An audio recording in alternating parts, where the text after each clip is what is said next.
नमस्कार दोस्तों। अभी जून का महीना चल रहा है, तो आज 7 जून हो गई है। तो जो सब्जियां गर्मियों में लगी थी, सर्दियों के बाद में फरवरी में मार्च में, तो उनका लगभग जो उनकी पैदावार देने की उम्र है वो लगभग पूरी हो चुकी है। तो अभी नई जो सब्जियां हैं वो लगाने का सीज़न शुरू हो चुका है।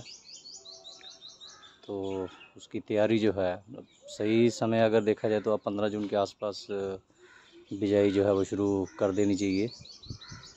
तो ज़्यादातर फसलें भिंडी है, अभी मक्की है फसलों में, और आके लोबिया वगैरह है, करेले, सब कुछ जो गर्मियों की जो मेन फसलें हैं, तो वो 2 बार उनकी बिजाई जो की जा सकती है। तो एक फरवरी मार्च में और एक जून जुलाई में। तो 15 जून के आसपास अगर बिजाई की हो तो सबसे बढ़िया है, क्योंकि फसल जो है ओके, सब्जियां जो है वो थोड़ी थोड़ी बड़ी भी हो जाएंगी। तो एक आध गुड़ाई के बाद जब बारिशें ज़्यादा शुरू हो जाएंगी तो उसको पानी की खास ज़रूरत नहीं है, पौधे बढ़ते रहेंगे। वेजिटेटिव ग्रोथ जो है वो बरसात में हो जाएगी। तो जैसे ही 15 अगस्त के आसपास, तो 15 जून को बीजोगे 2 महीने बाद जो फूल वगैरह आने शुरू हो जाते हैं, 1.5 से 2 महीने बाद। तो बरसात जैसे ही ख़त्म होगी तो आपकी फसल जो है वो शुरू हो जाएगी, पैदावार देना शुरू हो जाएगी। कुदरती खेती वाले जो किसान हैं, जिनके पास अपना मंडीकरण का प्रबंध है, और ये उनके लिए भी बहुत बढ़िया तरीका है कि आप अभी जो फसलें बीजी हैं उनको स्टेप बाय स्टेप जो है, जैसे आधी फसल ख़त्म करके जो भी लगी हुई है, और उसको नई जो फसल है उसकी बिजाई शुरू कर दी जाए, ताकि जो है सर्दियों की फसलें जो हैं वो आने तक आपके पास लगातार कुछ ना कुछ सामान हो बेचने के लिए। तो यहाँ जुकीनी, चप्पन, कद्दू, फ्रांस बीन वगैरह लगे हुए थे। तो सबको जो है अभी ये बेड तैयार कर रहे हैं। ये आपको जैसे ट्रेनिंग में भी जो अमृत सिंह ने करके दिखाया था कि आपके पास अगर हरी खाद बीजने का टाइम नहीं है, तो आपके पास कुछ ऐसी वनस्पति है जो नाइट्रोजन फिक्स करने वाली जैसे फसलें होती हैं। तो आपके पास लोबिया हो सकता है, मूंग हो सकता है, उड़द वगैरह ऐसी चीज़ें हो सकती हैं, ग्वार हो सकता है। तो ये बेड हमने इसके सेंटर में खोद के, तो 8-9 इंच नीचे, तो उसके बीच में लोबिया और बाथू और चौड़ाई जो है वो हमने दबा दी थी। मैं एक्चुअली थोड़ा छोड़ना भूल गया इस बार, तो पिछले वीडियो आप देख सकते हैं, मैं लिंक भी डालने की कोशिश करूँगा। तो इसके अंदर हमने हरा मादा जो है वो बेड में दबा दिया है, उसके ऊपर मिट्टी लगा दी है, तो ये धीरे धीरे गलने लगेगा। उसके ऊपर जितना भी ये घास फूस था, तो इस साइड पे जैसे हमने लोबिया लगा रखा था, उसके नीचे हल्दी, इसके बारे में बात करेंगे, लगा रखी थी। तो लोबिया निकाल के पूरे का पूरा इसके अंदर दबा दिया है। और साइडों में जैसे ये चौड़ाई लगी हुई थी, कुछ जंगली भी थी, कुछ अन्नदाना वाली चौड़ाई भी थी, और बाथू के पौधे लगे हुए थे, तो वो काट के हमने इसके अंदर मिला दिया है। तो इस पे अभी कल जो है भिंडी की बिजाई बेड की दोनों तरफ करेंगे। तो जब तक भिंडी पैदा होगी, धीरे धीरे जो है वो गलना शुरू हो जाएगा जैविक मादा। तो जैसे ही भिंडी को 15-20 दिन बाद खाद की जब ज़रूरत पड़ेगी पौधों को, तो तब तक ये गल के उसको खाद देना शुरू कर देंगे। तो ऊपर से ये सूखे ना, जो जितना भी घास फूस मलबा था, तो इसमें आपके चौड़ाई भी है, एक हमारे पास पालक भी है, तो सभी जो है एक्स्ट्रा जो मटेरियल था उसको हमने इसके ऊपर मल्चिंग कर दी है।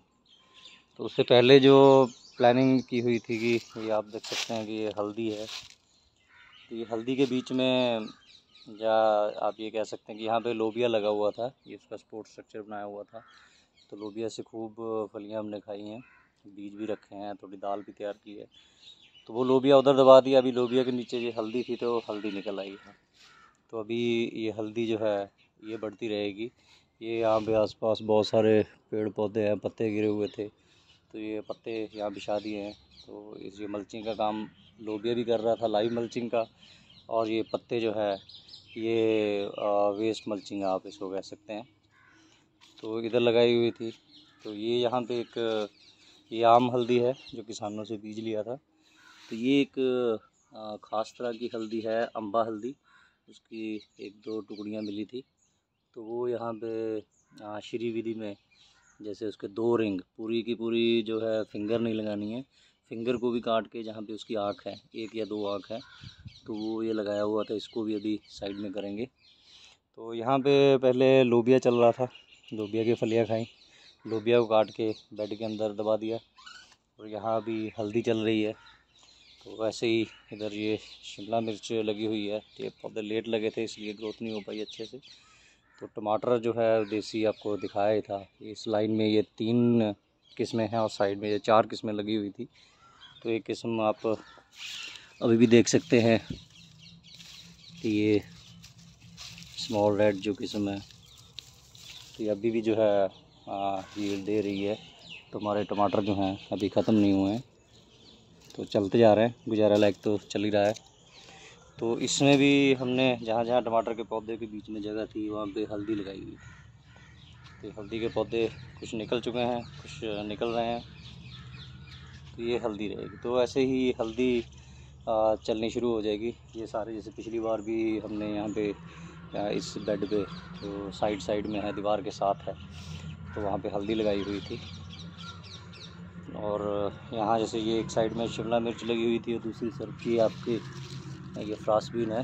अभी इसका भी मौसम ख़त्म हो गया है, तो इससे हमने अगले सीज़न के लिए बीज तैयार कर लिया। हो सकता है एक आध बीज और मिल जाए। तो ये 2 तरह की फ्रांसबीन लगाई हुई थी। तो शिमला मिर्च अभी भी थोड़ी थोड़ी चल रही हैं। तो इस साइड में हमारे ये 4 किस्मों के बैंगन हैं। तो ये पौधे चल रहे हैं अभी, बैंगन पक भी रहे हैं, अलग अलग वैरायटियाँ हैं। तो इस तरीके से जो है खेती जो है वो आप बिना ट्रैक्टर के छोटे छोटे जो औजार है, छोटे रोटावेटर आते हैं या पावर टिलर आते हैं या हाथ से चलने वाले जो हैं डिवाइस, जैसे ही आपकी अपनी सुविधा के अनुसार, तो वो आप इस्तेमाल कर सकते हैं। तो जैसे भिंडी के कोई गिरे हुए बीजों से भी पौधे उगे हुए हैं। तो यहाँ अभी भिंडी बीजेंगे, ये हल्दी के साइड में करेंगे। ये एक बेड और बच जाएगा, इस बेड को भी तैयार करेंगे। और इस बिजाई के बाद जो नेक्स्ट वीकेंड है वो ये सेकंड बेड जो है हल्दी को सेट करके इस पर भी बिजाई करेंगे। सो इस तरीके से आप जो है अपने मॉडल जो तैयार कर सकते हैं। तो यहाँ भाई आप देखिए कि हमने 6-7 तरह की जो फसलें ली हुई हैं। तो अभी जैसे यहाँ हल्दी चल रही है, तो इसकी दीवार की दूसरी साइड आप देख सकते हैं कि करेले की बेल जो है वो इधर आ रही है। तो अभी ये पूरी दीवार पे ये करेले की बेल जो है वो फैल जाएगी।